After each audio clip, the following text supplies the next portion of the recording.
네, 우리 교회에서는 주일 낮 예배 시간에 이렇게 교동문을 읽을 때 격주로 십계명을 교독하고 있습니다. 우리 성도님들 가운데 그런 분은 없겠지만 오늘날 현대 그리스도인들 중에 그리스도인과 십계명, 그리스도인과 구약이 무슨 관련이 있는가 이렇게 생각하고 또 질문을 하는 사람들도 없지 않아 있습니다. 우리가 격주로 이렇게 십계명을 교독하는 것은 여전히 십계명의 말씀이 오늘 이 시대를 살고 있는 저와 여러분의 삶 속에서 꼭 실천되어야 할 적실한 말씀이라는 것입니다. 늘 들어서 기억하고 계시지만 그렇게 해야 구원받기 때문이 아니라 이미 구원받은 하나님의 자녀로서 하나님을 기쁘시게 하기 위해 기본적으로 지켜야 될 것이 십계명인 것이죠. 그 말씀대로 순종한다고 해서 그리스도인들이 해야 될 범위를 너무 많이 그냥 예를 들어서 요 정도 하면 되는데 이 범위를 너무 초월해서 정말 하나님 명하시지 않는 그런 대단한 것을 행하는 것이 아니고 그리스도인 모두가 정말 구원의 은혜에 합당하게 마땅히 해야 될 바로 그 일이 계명에 순종하는 것이라는 걸 우리가 기억해야 한다는 것입니다. 자, 같은 원리로 이 복음의 시대에 왜 율법과 구약을 설교하는가? 이미 복음으로 말미암아 율법과 구약은 용도 폐기된 것이 아닌가? 이렇게 질문하는 분들이 있습니다. 이런 말씀들은 복음으로 말미암아 구약이 완성된 것이 아닌가? 이런 말씀이 반절은 맞기도 하고 또 반절은 틀리기도 한 것이죠. 그리스도의 십자가의 죽으심과 부활하심으로 이루신 구속으로 인해 구약의 메시아 언약이 다 성취가 되었습니다. 그래서 율법 중에 어떤 부분들은 예수님의 죽으심과 부활하심으로 완전히 성취되어 더 이상 지킬 필요가 없는 부분이 있는 것이 사실입니다. 이를테면 구약의 제사 제도와 관련된 5대 제사, 번제, 소제, 화목제, 소제제, 속건제, 그리고 그 제사를 드리는 제사법이 다 다르고요. 또 그 제사마다 제물이 다르고요. 또 그 제사를 집행하는 제사장들 규례가 있고 제사를 드리던 성전에 번제단이 있고 1년에 한 번 대속죄일에 들어가 속죄소 위에 피를 뿌리며 제사를 드리던 대속죄일에 드리던 제사의 방식도 각각 다 다릅니다. 그러나 이런 제사와 관련된 모든 것들은 예수님의 죽으심과 부활하심으로 말미암아 완결되었습니다. 그래서 예수님의 부활 이후에 죽으심과 부활 이후에 어떤 사람이 하나님을 잘 섬긴다 그렇게 생각을 하면서 성전에 나가 제사를 드리면 이제 하나님께서는 그것을 기뻐 받으시지 않으십니다. 왜요? 그 모든 것은 예표였고 그 모든 예표가 정말 지시하고 있던 참 실제인 그리스도를 통한 구속이 완결되었기 때문에 그런 것입니다.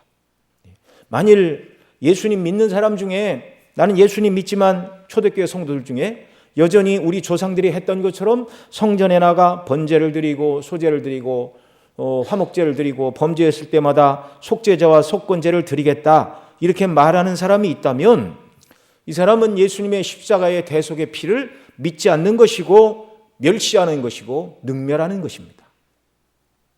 오직 성전의 모든 제사 제도는 그리스도의 대속의 피를 예표하는 것뿐입니다. 그러니 예수님이 오신 이후에 성전에 나가는 그것은 불법한 일이 되는 것이죠. 자, 이렇게 예수님의 이루신 구속으로 말미암아 율법 중에 의식법, 제사법은 완결이 되었습니다. 그러나 율법 중에 도덕법, 특별히 십계명으로 대표되는 도덕법은 여전히 우리가 지켜야 할 법으로 하나님께서 우리에게 주셨습니다. 도덕법을 지킴으로 율법의 행위를 통한 구원이 아니라 구원받은 성도이기에 구원의 은혜에 감사하여 거룩하신 하나님 아버지의 자기 계시가 이를테면 십계명입니다. 내가 이렇게 거룩하니 너희도 하나님의 백성으로서 기본적으로 이런 삶을 살아야 된다라고 말씀하신 하나님의 백성의 삶이요 자녀의 삶이죠. 그러니 구원받은 자녀로서 하나님의 뜻에 순종하고 아버지 하나님을 기쁘시게 하기 위하여 계명에 순종해야 하는 것입니다. 오늘 우리가 공부하고 있는 형제 사랑도 마찬가지입니다.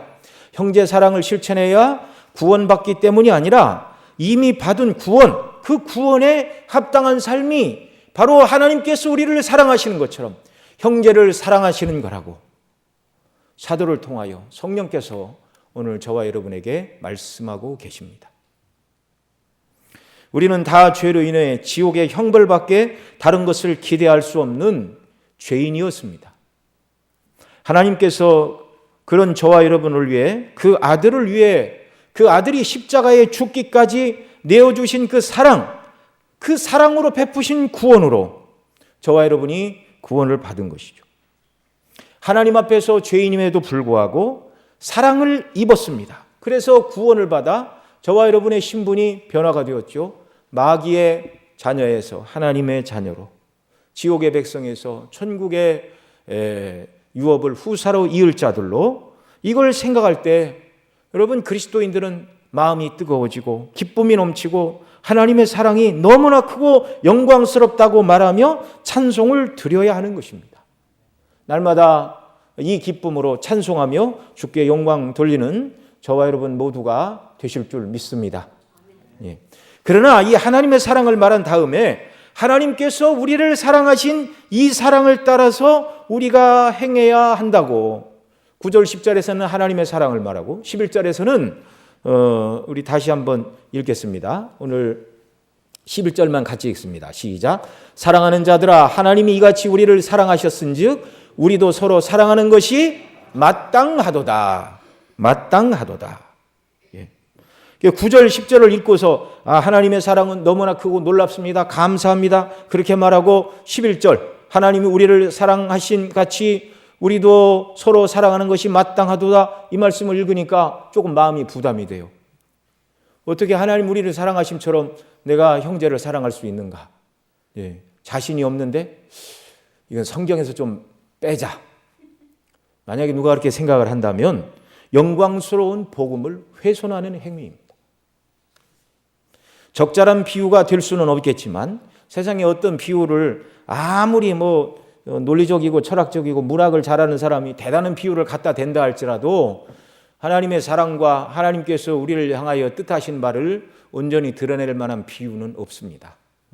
그걸 이해하시고 들으시기 바랍니다. 여러분 미국에서 전투기 조종사를 양성하기 위하여 수많은 비용이 들어가죠. 일단 시설을 갖추어야 되고요. 그 시설을 운영하기 위한 인력이 있어야 되고 그들에게 월급도 줘야 되고 먹을 것도 줘야 되고 장비가 들어가고 각종 비행기, 그 넓은 터전, 말할 것도 없죠. 레이더 시설. 1년에 그렇게 해서 조종사를 훈련하는데 들어가는 총 예산을 훈련받는 사람의 숫자로 나누면 대략 전투기 조종사 한 사람 양성하는데 미국 돈으로 260만 달러, 우리나라 돈으로 30억 이상이 든답니다. 놀랍죠? 그런데 그 비행 훈련을 전투기 조종사가 되겠다고 받고 나서 어떤 사람이 나 이제 훈련 다 받았으니까 나 이제 전투기 안 탑니다. 민간 항공사에 취직해서 여객기 운행하며 힘들게 군생활 안 하고 봉급만 많이 받겠다 그렇게 말한다면 어떻게 되겠습니까? 말이 되는 소리입니까? 말이 안 되는 소리입니까? 말도 안 되는 소리죠. 이보다 더 말이 안 되는 소리가 하나님의 사랑으로 구원을 받은 성도가 그 사랑을 따라 사는 것은 사양하겠다. 하나님의 놀라운 사랑으로 구원을 받았음에도 불구하고 하나님이 나를 사랑하신 거 감사하고 그 사랑을 나는 기쁘게 받겠지만 그러나 그 사랑을 따라 사는 것은 내 몫이 아니다. 누가 이렇게 말한다면 앞서 예를 들은 것보다 더 말이 안 되는 것입니다. 더 말이 안 되는 것입니다. 제가 고등학생 때 어느 형제가 그런 말을 했습니다. 자기 아버지는 예수님을 잘 믿고 성품도 깨끗하고 누구한테 싫은 소리 한 번 하지 않는 분으로서 그래서 이 사람들한테 이름을 내는 것도 안 좋아하고 누구한테 싫은 소리 하는 것도 안 좋아하고 부대끼는 것도 싫어해서 예수님 잘 믿고 기도도 열심히 하고 성경도 많이 읽고 금식도 하고 그러지만 교회에서 어떤 직분도 받은 바가 없고 교회 안에서 섬김의 일을 포함한 어떤 활동도 하지 않고 조용히 기도하고 자신의 신앙을 돌아보는 고고한 분이라고 그런 말을 하였습니다. 여러분, 그게 자랑스러운 말입니까? 조금 성경의 교훈에 비춰볼 때 좀 부족한 표현 같습니까? 부족하지요. 이런 분은 모범적인 그리스도인이요, 우리가 닮아야 될 표상이라고 말해서는 안 되는 것입니다. 여러분, 물론 경우에 따라서 간절한 기도의 제목과 소원이 있어서 뭐 일주일이든 한 달이든 이렇게 기도원에 올라가서 이렇게 집이나 직장과 인연을 딱 끊고 열심히 기도하고 성경 읽고 좋은 책도 읽고 하나님께 집중하고 하나님을 알아가는 그런 시간이 필요합니다. 그런데 평생 그 일만 하는 것은 성경의 가르침과는 다른 모습이라는 것이죠. 그것 자체로 잘못된 것은 아니지만 그것만 추구하고 그 단계에 머물러 있으면서 하나님 말씀에 실제적으로 순종하는 것. 여러분, 어떤 분이 그런 얘기를 하더라고요. 천주교 신부님들과 이 개신교 목사님들 중에 누가 더 많이 성화가 되었겠는가? 뭐 사람마다 다르겠죠. 그러나 가정 없이 혼자 그냥 자기 자신 신앙생활 하는 것보다 가정 안에서 자녀를 키우고 또 이렇게 여러 가지 문제에 부대끼면서 그런 환경 속에서 하나님 말씀대로 순종하며 살려고 애쓰는 것이 훨씬 더 어려운 일임을 여러분 기억하시기 바랍니다. 여러분, 우리가 삶 속에서 주님께 받은 사랑을 실천하고 드러내고 나타나는 단계로 나아가야 이 사람이 성숙한 그리스도인이 되는 것이죠. 나는 고고하게 정말 신학적으로 하나님이 누구신가만 알고 그 사랑만 깨닫고 기도하고 정말 오염된 세상에는 발을 딛지 않고 살겠다. 이것은 하나님의 뜻이 아닌 줄 기억하시기 바랍니다. 주님은 저와 여러분을 구원하여 부르실 때 세상의 소금으로, 어두운 세상의 빛으로, 썩어져가는 죄 많은 세상의 소금으로, 어두운 세상의 빛으로 부르셨습니다. 악을 행하는 사람들 가운데 선을 행함으로 말미암아 정말 하나님의 이름을 찬미하는 자들이 되도록 저와 여러분이 부르심을 받았다는 것, 믿는 대로 순종하며 살아가는 것, 받은 사랑에 따라 사랑을 실천하는 것, 이것이 전인적이고 균형 잡힌 그리스도인의 모습이라는 걸 우리가 꼭 붙들어야 됩니다. 그러니까 사랑은 단순히 감정만의 문제가 아니라 지적인 요소도 있고 특별히 우리의 의지가 발동해서 이 사랑을 실천하는 대로 나가야 하는 것이죠. 자, 그래서 요한 사도는 9절에서 사랑하는 자들아 하나님의 사랑이 이렇게 나타난 바 되었으니 라고 9절 10절에서 우리가 먼저 하나님을 사랑한 것이요 하나님이 우리를 사랑하사 우리 죄를 위하여 자기 아들을 화목제물로 내어주셨다. 그래서 우리가 죄사함 받고 하나님의 자녀가 되었다. 이걸 9절 10절에서 말하고 11절에서 우리가 읽은 바처럼 사랑하는 자들아 이같이 하나님이 우리를 사랑하셨은즉 우리도 서로 사랑하는 것이 마땅하도다. 이렇게 가르치고 있습니다. 그러니 저와 여러분 모두는 하나님께서 우리를 사랑하신 일과 우리가 서로 사랑하는 일을 분리해서는 안 되는 것입니다. 사랑을 받았으니 사랑을 실천해야 된다. 지금 살펴보는 이 11절의 말씀은 우리에게 성화와 거룩한 삶이 무엇인가를 가르쳐주는 말씀입니다. 복음의 은혜를 입고 그 자리에 머물러 있는 것은 어린아이의 신앙이죠. 어린아이들은 자라나는 것이 너무나 당연한 것입니다. 앞서 2장 12절로 14절에 보면 아이들아 청년들아 아비들아 이렇게 요한 사도가 부르면서 어린아이들 자녀들에게는 이렇게 말합니다. 아이들아 이렇게 부르고 우리를 사랑하시는 아버지를 알고 그리스도의 이름을 믿음으로 구원을 얻었다. 하나님의 사랑과 그리스도의 대속의 은혜를 믿음으로 구원 얻는 것, 이것은 이제 어린아이들을 향하여 하는 말입니다. 그리스도 안에 있는 자녀들, 예수님 믿음으로 하나님의 사랑으로 구원을 깨닫는 사람들, 그 다음 청년들을 향하여는 뭐라고 그러죠? 거기서 더 나아가 너희가 악한 자를 이기었다. 너희가 강하고 하나님의 말씀이 너희 속에 거하시고 너희가 흉악한 자를 이기었습니다. 여러분, 청년들, 성숙한 그리스도인, 그들의 마음속에는 하나님의 말씀이 거하시고 말씀으로 흉악한 자를 이겼다. 사랑하라는 하나님의 말씀이 심령에 거하여 그 사랑을 실천하는 사람, 이것이 이제 청년의 신앙을 가진 그리스도인이라는 말이죠. 날마다 저와 여러분이 추구해야 될 모습입니다.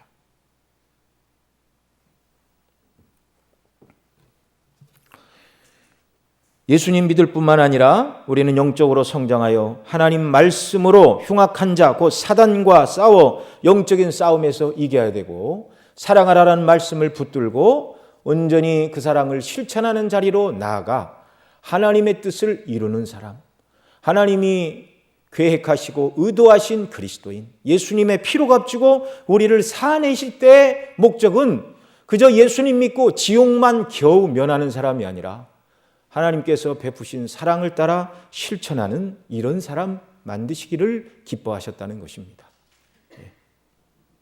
바로 저와 여러분을 향해서, 바로 여러분을 향해서, 나를 향하여 하나님께서 계획하시고 품으신 뜻이요, 그런 사람 만드시려고 그리스도를 내어주셨다는 사실을 여러분 믿으시기 바랍니다.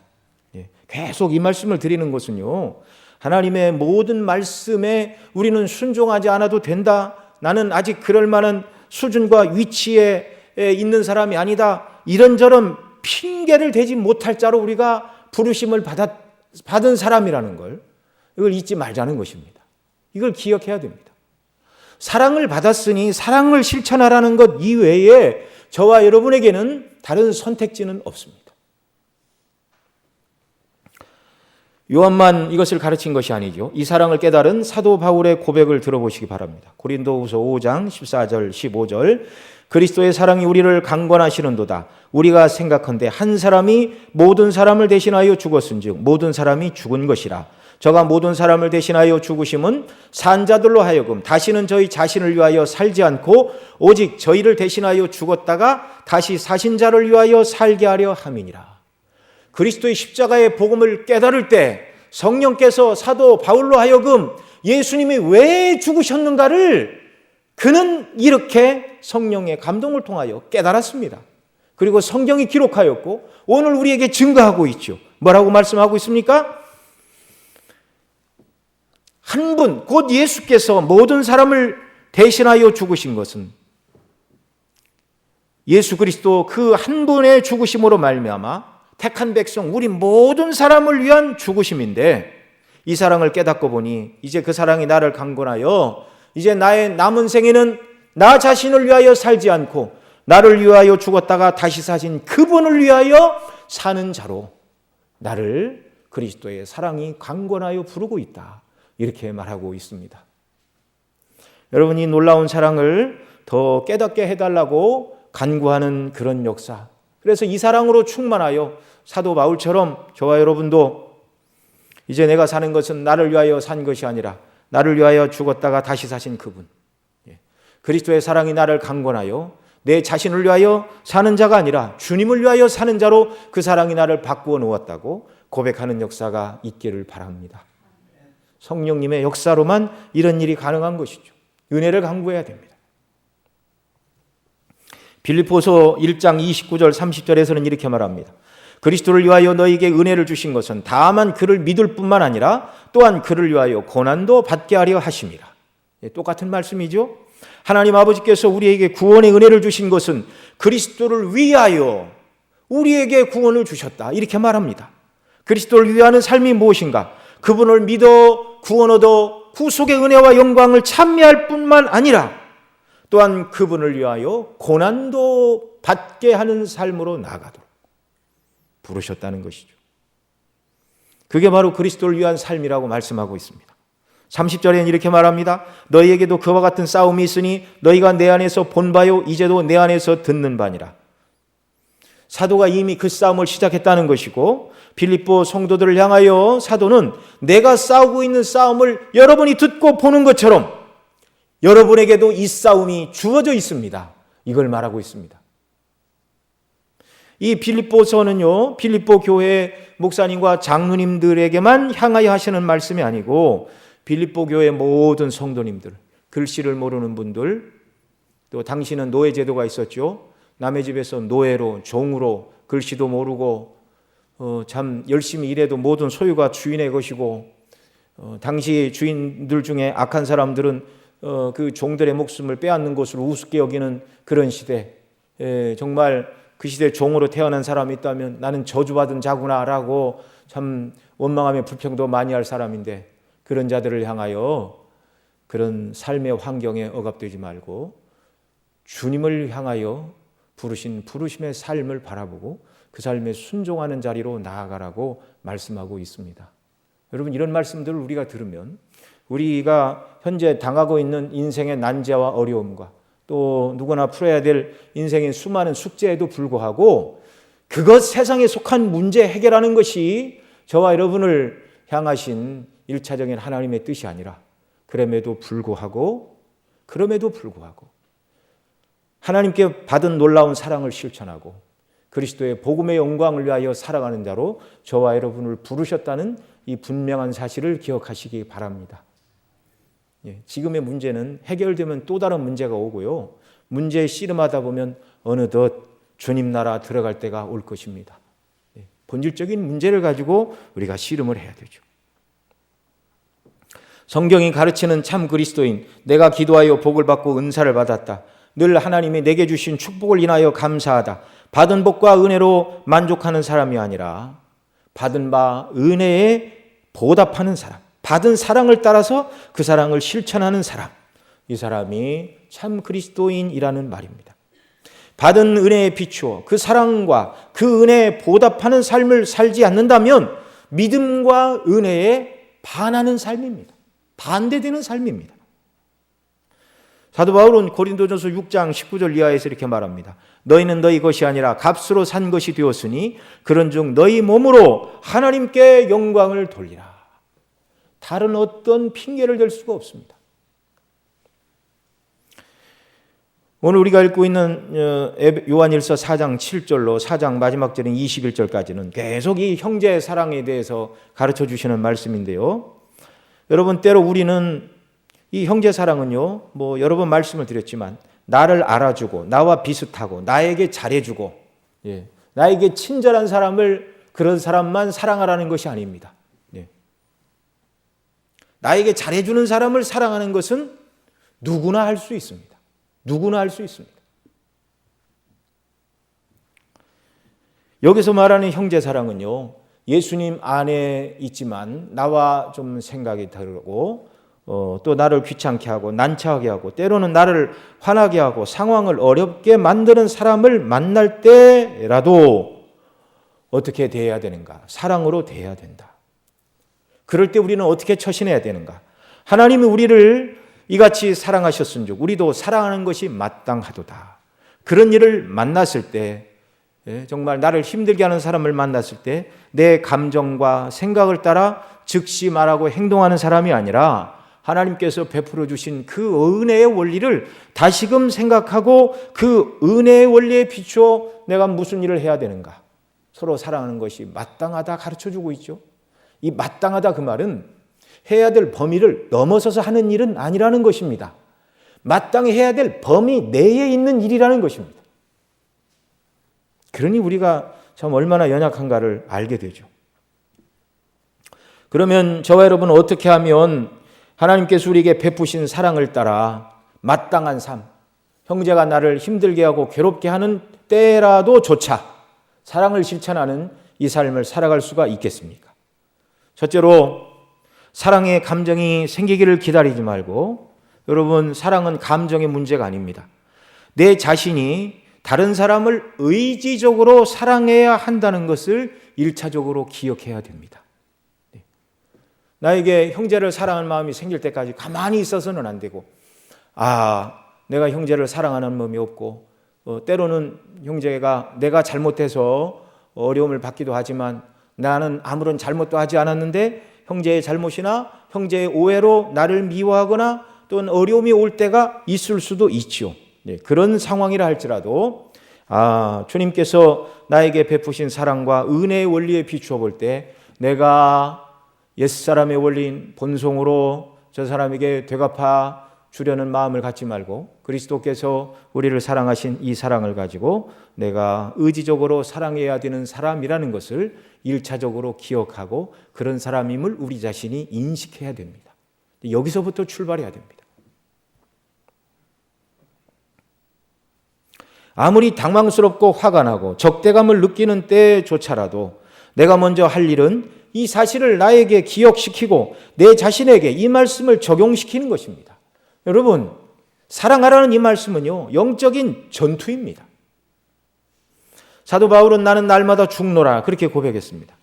우리는 항상 나를 대적하여 화나게 하는 사람에 대하여 미워하고 싸우고 원수 갚고자 하는 옛사람의 본성과 소욕에 대하여 죽어야 하고 하나님께서 내게 베풀어 주신 사랑을 따라 실천해야 하는 새로운 피조물임을 적용해야 됩니다. 날마다 우리 옛사람에게 속한 것은 죽어야 됩니다. 내가 받은 미움과 시기와 질투와 원망을 받은 대로 되갚아 주고자 하는 마음이 들 때마다 9절 10절 말씀을 기억해야 됩니다. 하나님의 사랑이 우리에게 이렇게 나타난 바 되었으니 하나님이 자기의 독생자를 세상에 보내심은 저로 말미암아 우리를 살리려 하십니다. 사랑은 여기 있으니 우리가 하나님을 사랑한 것이 아니요 오직 하나님이 우리를 사랑하사 우리 죄를 위하여 화목제로 그 아들을 보내셨음이니라. 화목제물이 되어 우리를 위하여 자신을 온전히 번제물과 같이 번제물은 완전히 태워서 드렸죠. 완전히 죽이고 모든 관절을 꺾고 내장까지 다 태워드리는 것이 번제인데 우리 죄를 위한 완전한 화목의 제물로 주님이 철저히 죽임을 당하시고 죄값을 치러주셨습니다. 미워하고 원수 갚고자 하는 우리 옛사람의 본성이 모든 문제의 근원이죠. 이 옛 본성은 자기중심적입니다. 우주가 자기중심으로 돌아가기를 바라는 이 이기적인 마음 누구에게나 있습니다. 누구에게나. 자기 만족을 추구하는 이기심과 자기중심적인 이 사고에서 우리가 벗어나야 됩니다. 사도 바울은 오라 나는 권고한 사람이라 누가 나를 이 사망의 몸에서 건져내랴. 하나님의 뜻대로 순종하고 싶었지만 그렇게 할 수 없는 우리. 이 고백은 성령님의 역사로 자신이 하나님 앞에서 죄인이며 연약한 자임을 고백하는 모든 사람의 고백이어야 하는데요. 저와 여러분도 이렇게 한탄해야 됩니다. 사랑해야 되는데 그렇게 하지 못할 때 하나님 아버지 제게 은혜를 주십시오. 성령님 도와주십시오. 마음은 원이로되 육신으로는 할 수가 없습니다.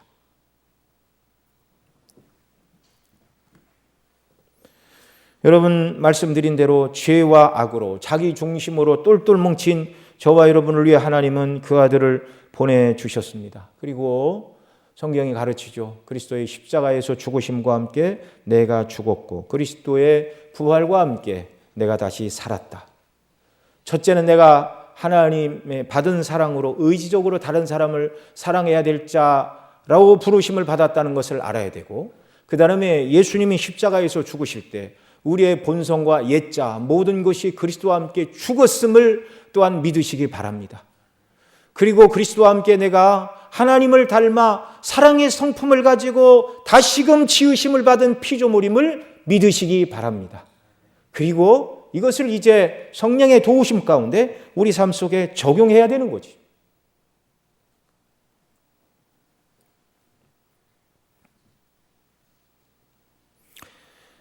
이런 사랑을 한량없이 하나님께서 나에게 베푸셨고 그래서 내가 사랑을 받아 하나님의 자녀가 되었고 하나님을 닮은 사랑의 성품을 소유한 자로서 이제 나는 이 사랑으로 살아야 한다는 것을 내 자신에게 적용하며 성령의 도우심을 구해야 됩니다. 은혜를 구해야 됩니다. 여러분 예수님 밖에서 우리가 얼마나 악한 사람이었죠. 사람은 누구라도 자신이 어떤 사람인지를 실제로 깨닫기만 한다면 누군가가 나를 향하여 악평을 하고 모욕을 하고 나쁜 점을 말한다 할지라도 내 자신이 어떤 사람인가를 온전히 깨달으면 당신이 하는 모든 말은 다 맞습니다. 그런데 당신이 알지 못하는 허물과 죄와 악이 나에게는 더 많이 있습니다. 이렇게 고백하지 않을 수가 없는 것입니다. 남들은 모르는 수많은 악과 허물, 내 죄가 너무나 많다는 것을 내 자신을 속일 수가 없고 또 남들은 속일 수 있고 남들은 모르고 드러나지 않은 이 죄와 허물, 그러나 불꽃 같은 눈으로 저와 여러분 모두를 살피시는 하나님 앞에서는 아무것도 숨길 것이 없는 사람. 그러니 예수님 밖에서 우리는요, 우리 각자 그렇게 생각해야 됩니다. 나는 세상에 그 어떤 사람보다 나는 가장 나쁜 사람이고 하나님 앞에서 나는 가장 큰 죄인이다. 은혜 받은 그리스도인 모두는 다 그렇게 말해야 됩니다. 다른 사람을 향하여 저 사람은 나보다 더 죄인이야, 그렇게 적용하는 것은 은혜 받은 사람의 자세가 아닙니다. 각각 하나님 앞에서 자기 연약과 허물을 깨닫는다면 누가 나한테 무슨 소리를 한다 할지라도 그것보다 사실은 나는 더 큰 죄인입니다. 하나님의 은혜로 죄사함을 받았습니다. 본질적으로 나를 새롭게 하셨습니다. 미움을 바꾸어 사랑을 실천할 수 있는 사람으로 만들어 주셨습니다. 그 사랑이 나에게 부어져 내가 하나님의 자녀가 되었기 때문입니다. 이 사실을 우리 자신에게 적용하는 역사가 있기를 바랍니다.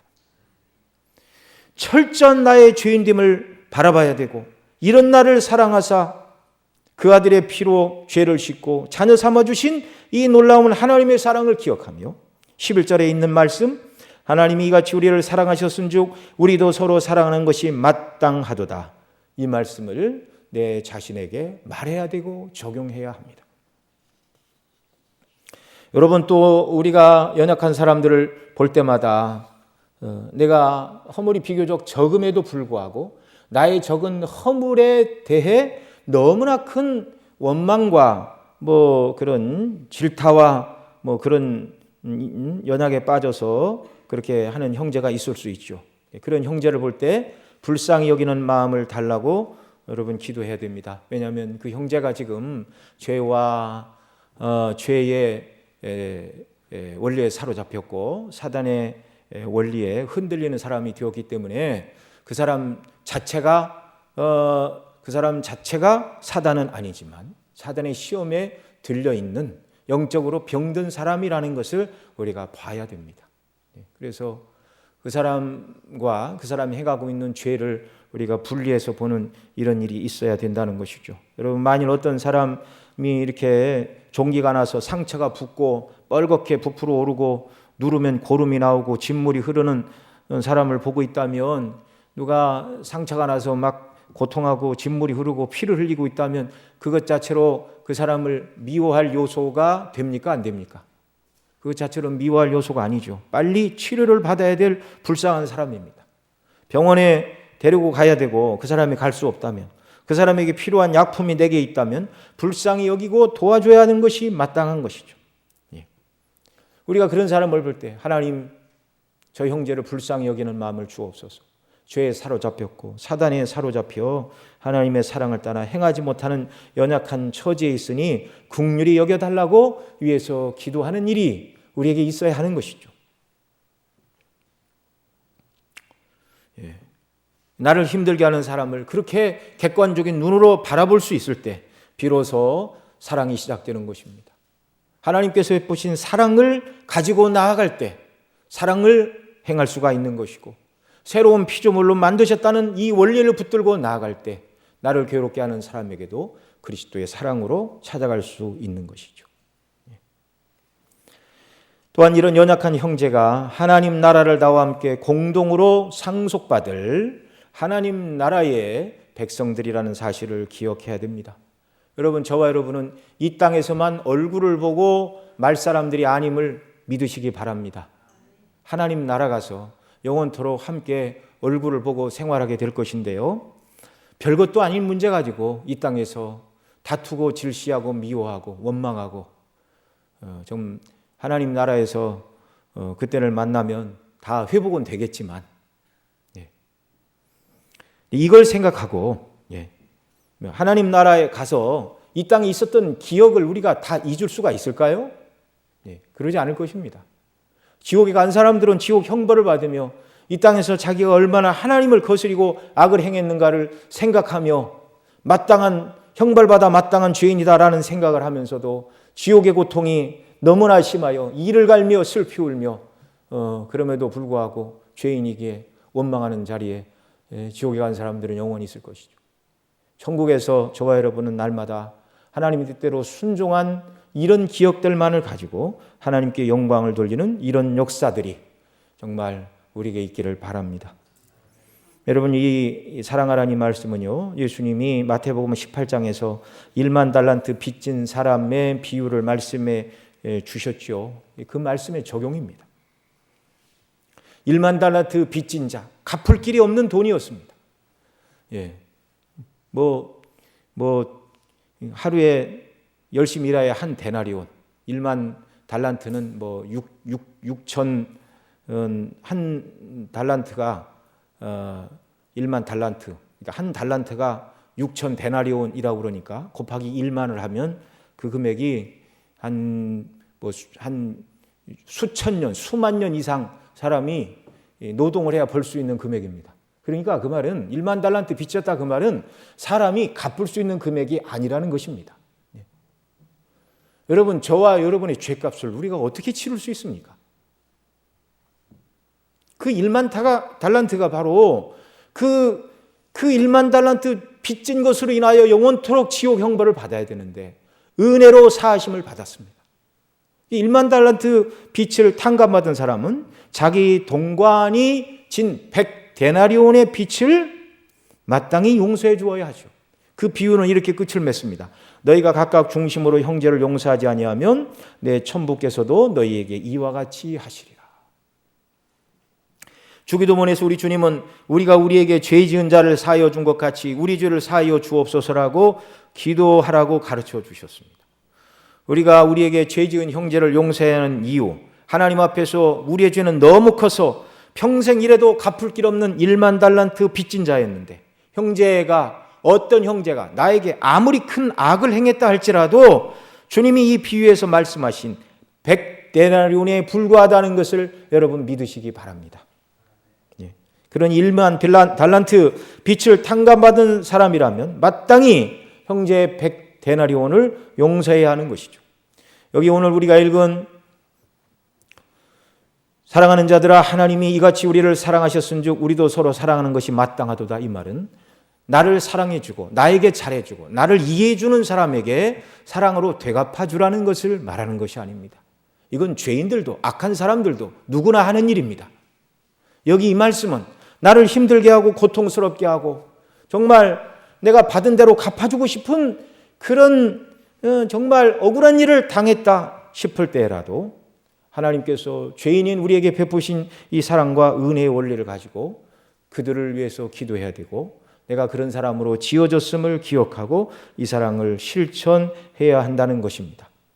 여러분, 이 11절은요 9절 10절과 연관되어 있죠. 아까도 우리가 10절 읽었지만 우리 죄를 위하여 화목제로 그 아들을 보내셨음이라. 사랑하는 자들아 하나님이 이같이 우리를 사랑하셨은즉 그 아들을 화목제로 보내셨은즉 우리 주님이 화목제물이 되어 우리 죄를 담당하셨은즉 우리도 서로 사랑하는 것이 마땅하도다.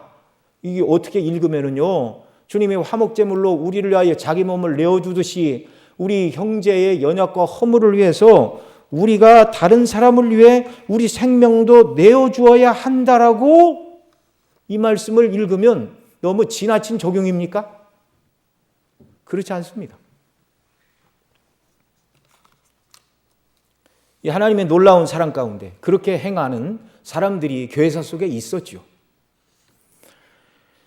여러분, 우리가 다른 사람을 사랑한다고 해도 하나님 아버지께서 아들을 내어주신 것처럼 다른 사람을 구원하기 위하여 우리 자녀들을 희생해야 될 일은 거의 없다고 봐야 됩니다.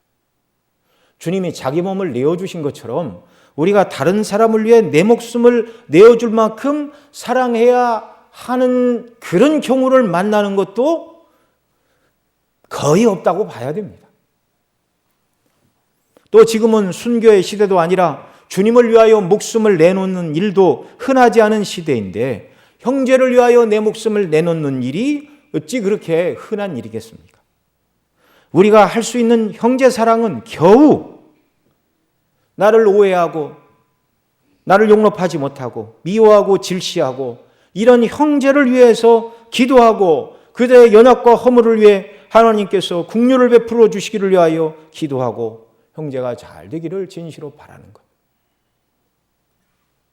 겨우 저와 여러분이 할 수 있는 사랑의 범위가 이 정도입니다. 먼저 찾아가 따뜻한 사랑의 말로 화해와 용서를 청하고, 나를 알아주고 잘해주는 사람만 아니라 성가시게 하는 모든 사람에게도 그렇게 해야 하는 것이죠. 하나님이 이같이 우리를 사랑하셨은즉 우리가 서로 사랑하는 것이 마땅하도다. 기도하시겠습니다. 아버지 하나님, 아버지께서 아들을 통하여 우리를 사랑하신 그 놀라운 대속의 은혜와 사랑 온전히 깨닫도록 성령 하나님 역사하여 주시고, 그 사랑이 날마다 우리를 감동하여 사도 바울처럼 그리스도의 사랑이 나를 강권하시는도다. 그래서 내가 나를 사랑하신 주님을 위하여, 주님의 복음을 위하여, 주님이 사랑하라 명하신 말씀대로 순종하기 위하여 나의 달려갈 길과 영적인 싸움을 싸운다고 고백한 것처럼, 오늘 우리도 요한 사도가 가르쳐준 것처럼 하나님 우리를 사랑하셨으니 우리가 서로 사랑하는 것이 마땅하다는 것을 온전히 깨닫고, 그런 사람으로 지으심을 받은 것을 우리가 온전히 정말 우리 삶 속에 적용하고 성령의 도우심과 은혜 가운데 이런 모습을 드러내는 저희들이 되게 하여 주시옵소서. 그래서 이 모습으로 말미암아 우리가 하나님의 자녀인 것을 드러내고 주께 영광을 돌리게 하여 주옵소서. 우리 구주 예수님의 이름으로 기도드리옵나이다.